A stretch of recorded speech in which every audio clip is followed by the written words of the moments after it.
Dan Groover naît en Israël en 1970 et commence sa carrière artistique à Paris avec l'apparition du hip-hop en 1984. En 1988, Groover s'installe aux Antilles, entreprend des études à l'école des Beaux-Arts de Martinique et exporte son travail jusqu'aux États-Unis. En 1998, il quitte les Antilles pour Jérusalem, changement de décor qui va l'inciter à puiser son inspiration dans les écrits araméens et hébreux du Talmud et du Midrash. Cet artiste, synthèse du pop art urbain et de l'art juif, décrit l'isolement d'être artiste à Jérusalem. Les artistes sont toujours dans une espèce de bulle, sont toujours dans un univers qui leur est personnel. Mais c'est vrai que en Israël et à Jérusalem en particulier, c'est d'autant plus vrai et d'autant plus marqué. Maintenant, c'est vrai qu'en plus de ça, quand tu cherches à développer un art juif, alors là, tu n'as pas de public. Si tu fais de l'art juif et que tu veux t'exposer dans des galeries, en France ou à New York, des stands des galeries, c'est difficile, c'est très difficile. Parce que si tu veux, ça se limite à un public juif, c'est de l'art juif. Quand tu parles d'art juif et quand tu veux affirmer un certain judaïsme, une certaine tradition ou quoi, alors à ce moment-là, c'est vrai que tu es assez limité parce que dans le domaine communautaire, il n'y a pas tellement de culture. Les gens ne sont pas des fans d'art, c'est pas des amateurs d'art, c'est rare. À 18 ans, en fait, j'ai quitté la France pour aller habiter aux Antilles. Et les Antilles, ça a favorisé, si tu veux, le côté développement artistique parce qu'il n'y avait pas de mouvement hip-hop, il n'y avait pas de culture urbaine aux Antilles à cette époque-là, ça fait rien. Je viens pas d'une famille religieuse, mais ce qui s'est passé, c'est que la démarche artistique m'a amené à me poser des questions sur moi-même, sur mon judaïsme, d'où je viens, pourquoi, comment, qu'est-ce que c'est, etc. Et à l'âge de 21 ans, on m'a proposé, notamment, c'est mon père, en fait, Zichron Livracha, qui m'a proposé de faire une exposition parce qu'il a pris en main une galerie d'art. Et il m'a demandé donc de faire une exposition, qui était en fait une exposition de street art en 91. C'était pendant la guerre du Golfe. Je me rappelle très très bien, j'étais aux Antilles et j'ai appelé l'exposition Quand les bombes parlent.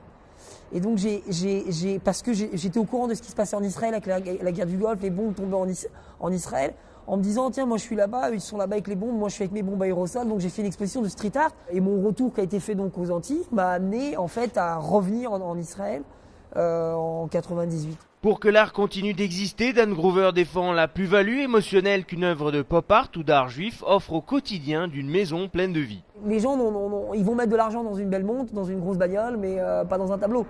Et c'est un peu à ça qu'il faut arriver, faut que les gens ils comprennent que quand on a un beau tableau chez soi à la maison, le tableau il participe de toutes les énergies qui sont dans l'espace, de ce qui se passe dans la maison.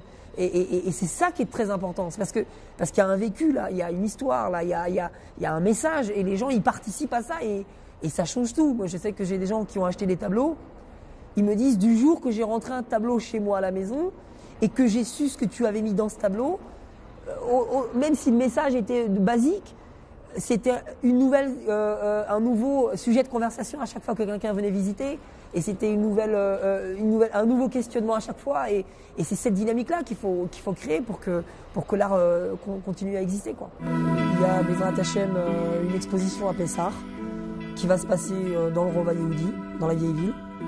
Donc ça c'est une chose, c'est une expo où je vais exposer des œuvres qui n'ont jamais été exposées nulle part, que je vais créer spécialement pour cette exposition.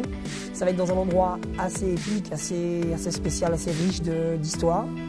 Ça c'est pour Pessah.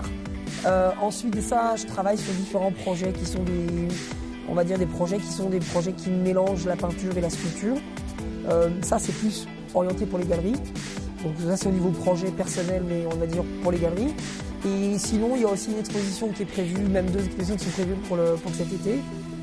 Une à Tel Aviv et une sur Jérusalem. En 2 mots, ça veut dire art. Ça veut dire Aleph, Resh, Tet, art. Ça veut dire art. C'est de ça qu'on a parlé et c'est de ça qu'on vit.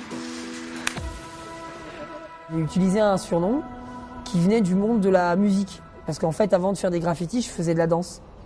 Et donc, comme j'écoutais beaucoup de musique où il y avait le mot groove, donc mon premier graffiti, en fait, je l'ai signé Groover. Voilà. On vit dans un monde où le matériel est très important. L'idée, un peu moins, voire beaucoup moins. Et la création artistique, c'est un mélange d'une chose physique et d'une idée.